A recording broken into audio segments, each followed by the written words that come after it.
I legit woke up this morning and checked Twitter just to make sure that last night was some kind of nightmare, but to my dismay, that fucking Bethesda tweet is still there. I'm of course referring to the ongoing controversy surrounding Bethesda's false marketing of the duffel bag included in the collector's edition of Fallout 76. The promotional material for this $200 package advertised that the bag would be made out of canvas and look as shown in this image. But what buyers got instead was a flimsy, cheaply made, wrinkly, dreadfully unattractive nylon bag. Even more baffling than what is a clear-cut case of bait-and-switch false marketing though, and ultimately what made this story gain so much traction, are the numerous mind-bogglingly insensitive responses that Bethesda provided. One representative claimed that the reason they switched to a nylon carrying case was due to unavailability of materials, because we all know there's an ongoing shortage of canvas, right? That's just a thing, an issue in 2018. It was also expressed that Bethesda hopes people will just be happy with what they got because the company believes this is one of their better collector's edition, as if to imply them being happy with what they produced excuses the fact that one of the key items in the $200 package was falsely advertised. More baffling is this response right here, which not only claimed that the bag shown in promotional materials was a prototype and too expensive to make, but also didn't hesitate to state quite bluntly that Bethesda wasn't planning on doing anything about this issue. Now, in a separate response, Bethesda's official channels pointed out that the Bethesda store support member who provided that particular response was a contract employee who wasn't directly employed by Bethesda Softworks or Bethesda Game Studios, emphasizing that their response was incorrect and not in accordance with their conduct policy. However, they have been copying and pasting the statement issuing the unavailability of materials excuse, suggesting that this is the official PR response they came up with to address backlash. Again, not sure how they can claim shortage of canvas, but even assuming there is some merit to this vague explanation, it is still unacceptable that Bethesda made no effort to inform buyers that the bag included in the final package would be different from what was originally advertised. And it's also quite telling that Bethesda thought they could get away with it. But perhaps most insulting of all is this response right here, which had the audacity to offer a measly 500 atoms, or roughly $5 worth of microtransactions, as recompense for the trouble of falsely marketing a key item in a $200 collector's edition. Bethesda's actually leveraging the situation to lure people into Fallout 76's marketplace, with a paltry sum of atoms that will hardly get you anything worthwhile, no less, given how expensive the current catalog is. Here's some irony for ya. 500 atoms isn't even enough to get you the in-game cosmetic featuring an actual canvas duffel bag, as that costs 700 atoms. You cannot make this shit up. One has to wonder at this point if all of this is some kind of off-season April Fool's joke, as it's inconceivable that a game company could possibly be this stupid and out of touch. Now, beyond the confounding nature of this whole ordeal, something that I want to discuss in this video are the potential legal ramifications of all of this. As amusing as many will find Bethesda's utter disconnect with their customers to be, the fact still remains that the company falsely marketed one of their products by switching one of its advertised items with a different and inferior version. Consumer protection regulations will obviously differ from country to country, so I cannot speak for everyone around the globe, but in the United States, the organization to consult in regards to foul play of this nature is the FTC, also known as the Federal Trade Commission. If that name sounds familiar to you, that's because it wasn't long ago that they deliberated on investigating loot boxes and their potential harmful effects. Seeing as how the FTC specializes in consumer protection and business practice oversight, it should come as no surprise that their official website has some guidelines for advertising, with this FAQ page laying everything out in simple terms. The page starts by listing some of the basic rules that apply to advertisers, listing the following 3 bullet points. Advertising must be truthful and non-deceptive. Advertisers must have evidence to back up their claims, and advertisers cannot be unfair. Now, in the case of Fallout 76's Power Armor Edition, it definitely seems to fall under the category of deceptive. According to the FTC, a deceptive ad is one that's likely to mislead consumers acting reasonable under the circumstances, and one that's materially material, as in important to a consumer's decision to buy or use the product. Some may argue that the main attraction of the Power Armor Edition was the helmet, which did come as advertised. But that doesn't mean that buyers of the Collector's Edition didn't look at the other stuff to determine whether it's actually worth putting down $200. So yeah, it's safe to say that consumers acting reasonably under the circumstances in which they pre-ordered or purchased Fallout 76 Power Armor Edition were misled, and that the bag is important to one's purchase decision. Further down, the post detailed how the FTC goes about determining if an ad is deceptive, the bullet points of which are definitely worth discussing. The first bullet point states that the FTC looks at an ad from the perspective of a reasonable consumer or your average Joe, analyzing not just the words of an ad, but also the context behind its words, phrases, pictures, etc., in order to determine what the ad actually conveys. Beyond that, the FTC also looks at both express and implied claims, with an example of express claim being, "This product prevents cold," and an example of an implied claim being, "This product kills germs that cause cold." Express claims tell you exactly what the product does, while implied claims say enough that consumers can make accurate assumptions, and the FTC looks at both types of claims when determining if an ad is deceptive. In the case of the promotional material for Fallout 76's Collector's Edition, the claim this ad makes is as express as they come, if you ask me, explicitly stating that the duffel bag is made out of canvas material. Furthermore, if you look at product details for the retailers who sold this package, it is stated very clearly that this is a canvas bag. Hell, even Bethesda's official shop listed that the bag would be made out of canvas, though after the recent controversy began to spread, Bethesda did recently change the description to more accurately state it's a nylon bag, though it hardly makes a difference now for those who already purchased the product. After all, according to Bethesda's return policy, any physical packages that have been opened cannot be returned, and limited edition items cannot be refunded once an order has been placed. From there, the FTC post details that they also look at what an ad doesn't say, scrutinizing missing information that may lead to consumers to misinterpret the product, with the provided example being a company advertising a collection of books without disclosing that the books are actually abridged versions.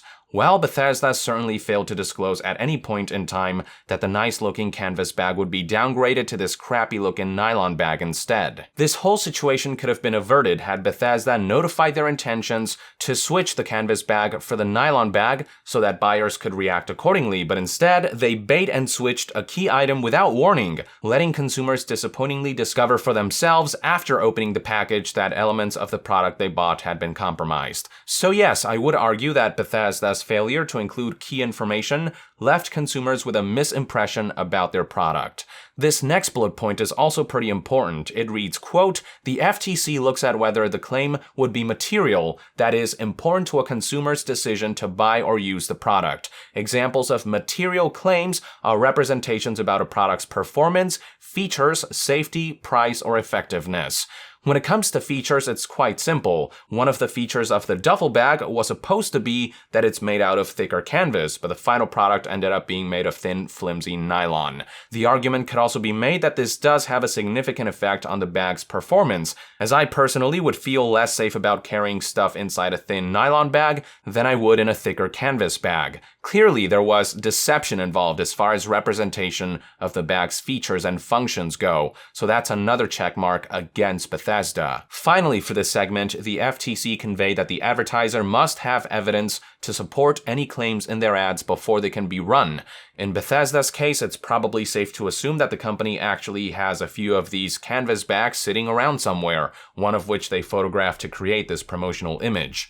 With all that in mind, let's now look at some of the penalties that the FTC could impose should they make a successful case against the company who ran a false or deceptive ad. First up is a cease and desist order that would require the company to stop running the deceptive ads unless they wish to be fined on a daily basis. Next up is civil penalties, consumer redress, and other monetary remedies, which could range from thousands to millions of dollars depending on the nature of the violation, and in some cases, advertisers would be ordered to give full or partial refunds to all those who bought the falsely advertised product. That last bit is particularly important in this case, as unfriendly refund policies has been one of the topics that has been raised in light of the disastrous launch of Fallout 76 and the discovery that Bethesda lied about elements of their expensive collector's edition. Finally, there's corrective advertising, which requires the advertiser to correct the false information in the original ad and take appropriate measures to ensure that consumers know about the misinformation.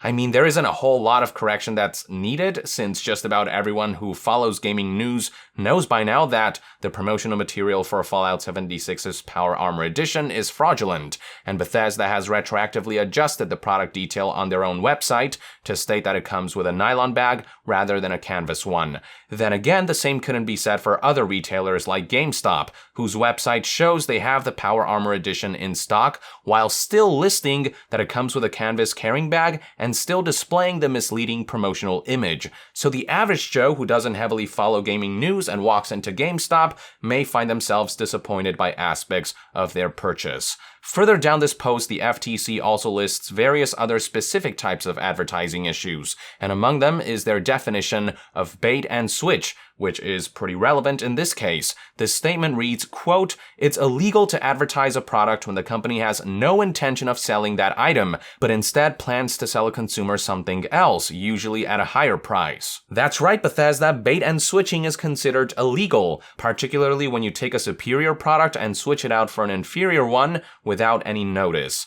Now, whether the FTC would actually be willing to look into this ordeal depends on a number of factors, according to this segment. First of all, the FTC would have to have jurisdiction, as there are some industries whose advertising practices are overseen by other government agencies, though I do believe the FTC does get to scrutinize deceptive ads for games, though if I'm wrong, feel free to correct me.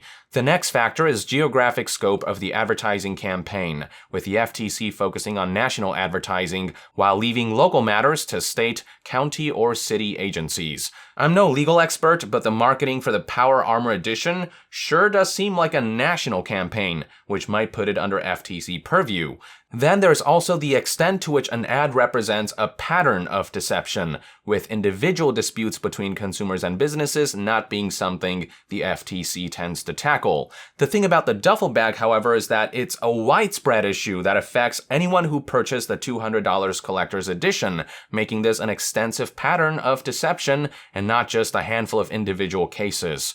Where things get a little iffy is with this last bullet point, which states that the amount of injury in terms of health, safety, and wallet plays a role on whether the FTC gets involved, with the organization's primary focus being on cases that could affect consumers' health or safety on a large scale, or cases that could result in widespread economic injury. I wonder if the level of injury caused by the duffel bag switcheroo would be large enough in scale for this case to pop up in the FTC's radar. If not, well, just the same, the main point I'm trying to make with this video is that what Bethesda pulled with the duffel bag is textbook deceptive advertisement. I'm not 100% sure under whose purview this case would exactly fall upon, or whether the FTC would be interested in looking into this. All I know is that Bethesda's response has been nothing short of irresponsible, and that buyers should be able to ask for a refund given how blatant the false marketing is in this case. Speaking of which, I've seen a number of people warn against accepting the 500 atoms that Bethesda's offering,